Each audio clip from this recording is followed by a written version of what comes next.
سیالکوٹ جہاں پر جاری غازی پور گراؤنڈ میں منعقد ہونے والے 5 روزہ شاندار ایونٹ سیالکوٹ کپ، جس کا سیالکوٹ کے تمام سپانسرز اس ایونٹ کے آرگنائز کی جانب سے شاندار اور پرتکلف افتتاح کیا گیا، جہاں سیالکوٹ کپ ایک پاکستان ٹری بال کرکٹ کی تاریخ کا ایک شاندار اور مثالی ایونٹ ہونے جا رہا ہے۔ اس کی انعامی رقم 10 لاکھ روپے ہے اور اس ایونٹ کی انٹری بالکل فری ہے۔ اس ٹورنامنٹ میں پورے سیالکوٹ بھر سے تمام پلیئرز کو اس ٹورنامنٹ میں کھیلنے کا موقع فراہم کیا جائے گا۔ ٹورنامنٹ کا افتتاح مہمان خصوصی اور ان کی آمد پر شاندار آتش بازی سے کیا گیا، جس کے مناظر سیالکوٹ بھر کے میڈیا پینل سے براہ راست پوری دنیا میں دکھائے جا رہے ہیں۔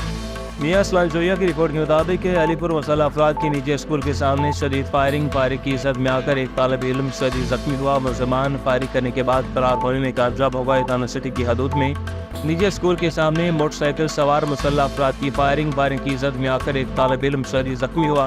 زخمی طالب علم کو تشویشناک حالت میں تحصیل ہیڈ کوارٹر ہاسپٹل منتقل کیا گیا۔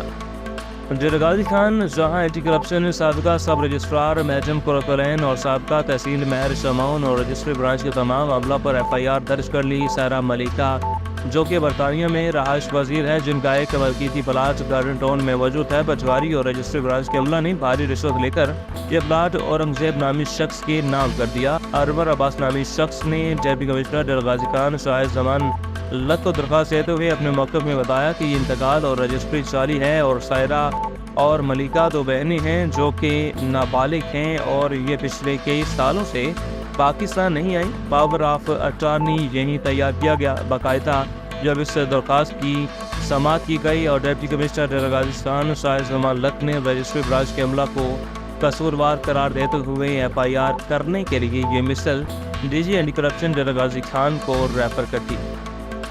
شجاع آباد دلی انتظامیہ صحت کی سہولیات کی فراہمی کے لیے اسپتالوں میں سہولیات کی فراہمی کے لیے سرگرم عمل ہے۔ ڈپٹی کمشنر وسیم احمد سندھو کی اہلیہ صوبہ شہباز شریف ہاسپٹل آمد۔ ڈپٹی کمشنر وسیم احمد سندھو نے مریضوں سے ملاقات کی اور ادویات کا اسٹاک چیک کیا۔ خط کی افسان شاہی اور ملازمین کی غفلت، لاپرواہی اور عدم توجہی کے باعث کسی بھی وقت شہر بھر کی مارکیٹوں اور محلوں میں ایک ہی کھمبے پر زمین سے 2 سے 3 فٹ کی اونچائی پر لگے بجلی کے لاتعداد میٹر اور بجلی کی لٹکتی ننگی تاریں کسی بڑے حادثے کو جنم دے سکتی ہیں۔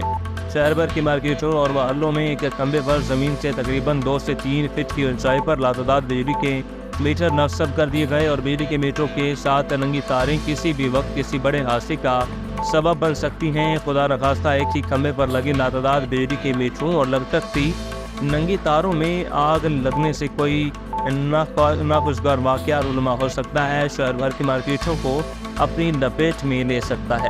میونسپل کمیٹی میں لاکھوں روپے والی سے بنے سپورٹس کمپلیکس کی چھت کو گرے ہوئے 5 سال سے زائد کا عرصہ گزر چکا، لیکن انتظامیہ کی غفلت، لاپرواہی اور عدم توجہی کے باعث نہ تو ابھی تک سپورٹس کمپلیکس کی چھت کے گرنے کی وجوہات سامنے آ سکی اور نہ ہی سپورٹس کمپلیکس کی چھت کو دوبارہ تعمیر کروانے کے لیے کوئی اقدامات کیے گئے۔ شہر کے عوامی سماجی حلقوں اور سول سوسائٹی کے نمائندوں نے وزیر اعلیٰ پنجاب اور ڈپٹی کمشنر تحصیل انتظامیہ اور ذمہ دار اعلیٰ حکام سے میونسپل کمیٹی میں سپورٹس کمپلیکس دوبارہ تعمیر کرنے کا مطالبہ کیا۔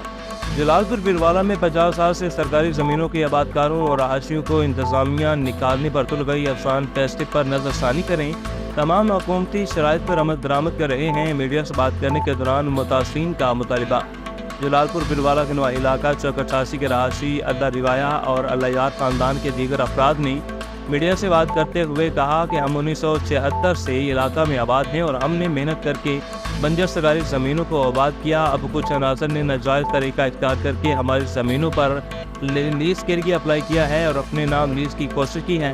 اس کے باوجود گورنمنٹ ہمیں ان زمینوں سے نکالنا چاہتی ہے۔ متاثرہ خاندان کا کہنا تھا کہ ہم نے ہمیشہ تاوان، ٹیکسز اور حکومتی اخراجات برداشت کیے اور اب بھی پابندی کریں گے۔ ہماری deputy commissioner Multan, assistant commissioner Jalalpur Pirwala Mirza Raheel bag سے گزارش ہے کہ ہماری اپیل منظور کی جائے۔